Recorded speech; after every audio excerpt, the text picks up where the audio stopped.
and welcome to Feed and Grain Chat. I'm your host, Elise Schaefer, editor of Feed and Grain.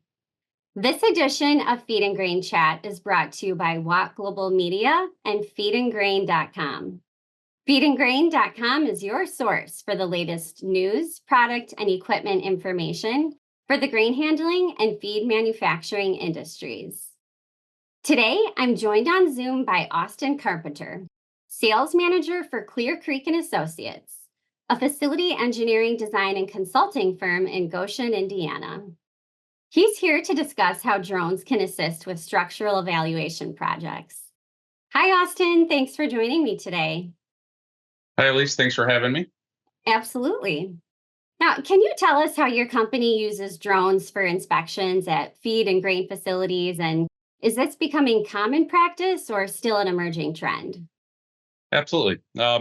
We traveled to facilities with a drone in concrete silos or steel silos where you can't safely access. The first concept that comes to mind, there was a grain failure that took out a series of tanks, and we couldn't get to the area safely to determine if people could walk in. We were able to jump on top of a set of silos, fly a drone from there, and take video footage of the area around the tanks to determine if there were any overhead structures that were at risk for falling, and it gave us access to an area that really would have been a challenge to enter. So it's a low cost way to get in and access areas that are unsafe.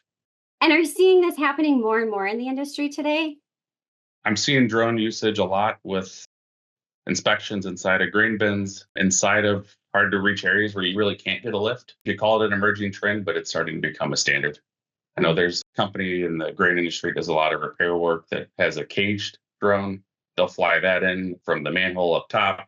They're able to look around the underside of silos and inspect beam pockets and determine the kind of the condition through a visual inspection of underside of the silo roofs, which is before was very difficult to do without lowering somebody inside the tank. Yeah, from a labor and time standpoint, what are the main advantages of drones compared to collecting this data manually?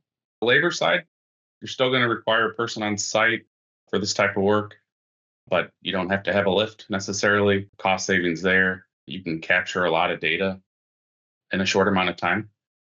You can enter the silo with the drone, you can fly it around, get the information you need, and get out. Doesn't require a bosun's chair, doesn't require a lot of the safety procedures which are required to enter a bin for a person. So less people, faster, and a better view of the underside.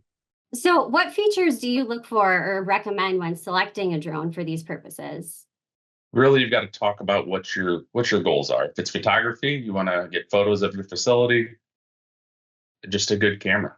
A lot of the consumer drones have cameras that are upwards of 40 plus megapixels. They take a great photo, and you can buy a drone for $1,000 that'll do all of that for you. If it's inspection related, good obstacle avoidance, autonomous flying. The technology that's emerged for, I'll pick on one brand specifically, Skydio. Their drone can fly itself. You can fly it up, look at an image, you can highlight the areas you need photographed, it'll fly on its own all the way around and document the image with photographs. You can do that with concrete silos. I've flown one inside of a tower around a bucket elevator and then back out. I've flown it inside of the guiding, outside of the spout truss kits, inside of the wires on there. The autonomous flying for those is incredible. So if you're doing it for inspection work, you want to make sure you've got good obstacle avoidance, and the autonomous flying option is nice as well. One of the major things to look for is what technology is coming on that drone that is a subscription based. Some of the technology can cost more than the cost of the drone annually. So make sure that you don't just buy it because it's got all this technology that later you're going to have to pay multiple times the cost of the drone over a couple of years. Well, Austin, thank you so much for sharing your knowledge on this topic. No problem. That's all for today's Feed and Grain Chat. If you'd like to see more videos like this, subscribe to our YouTube channel, sign up for the Industry Watch daily e-newsletter, or go to feedandgrain.com and search for videos.